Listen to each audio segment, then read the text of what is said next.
High বন্ধুরা, welcome back to our channel Gouri Akash vlogs. তোমরা সবাই কেমন আছো? আশা করি তোমরা সবাই ভালো এবং সুস্থ আছো।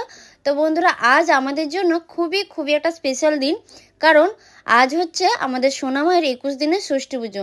তাই আমরা সবাই সকাল সকাল ঘুম থেকে উঠে পড়েছিলাম।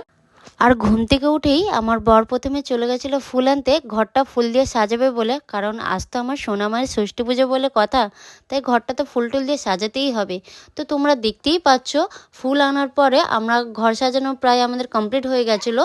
তো তারপরে দেখো বন্ধুরা, 21 দিনের মাথায় তোমরা তো এটা সবাই ভালোভাবেই জানো যে নুখ ছানতে হয়, যেটা নিয়মের মধ্যে পড়ে। তাই আমি এবং আমার সোনামা এবং শাশুড়ি বর সবাই মিলে নুখ ছেনে নিয়েছিলাম।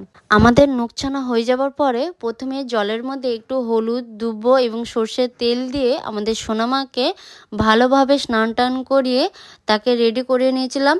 আর এইদিকে আমরাও রেডি ফেডি হয়ে ঠাকুরমশাইয়ের জন্য অপেক্ষা করছিলাম যে কখন ঠাকুরমশাই আসেন, দেন আমরা তারপরে পুজোতে বসবো। তারপর তার কিছুক্ষণ পরেই ঠাকুরমশাই চলে এসেছিলেন পুজো দেবেন বলে।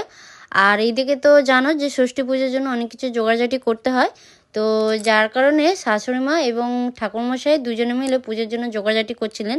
আর এইদিকে দেখো বন্ধুরা, আমরা যে পুজোতে বসবো তার আগেই আমার সোনামা ঘুমিয়ে পড়েছে। তো যাই হোক, আর কি করা যাবে। তো সোনামাকেও উঠিয়ে নেবার পরে তারপরে আমরা বসে পড়েছিলাম পুজোতে। আর এইদিকে পুজোর জন্য যা সমস্ত কিছু লাগবে সেই সব কিছু প্রায় জোগাড়জাটি করা হয়ে গেছিলো আমাদের।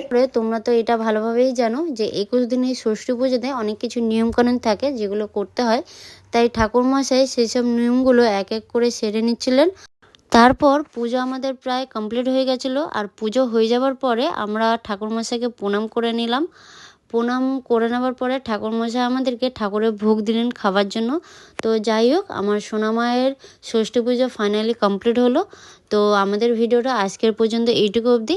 যদি তোমাদেরকে ভালো লেগে থাকে সো প্লিজ তোমরা লাইক, কমেন্ট, শেয়ার করতে কিন্তু একদম ভুলবে না। দেখা হচ্ছে তোমাদের সাথে নেক্সট ব্লগে।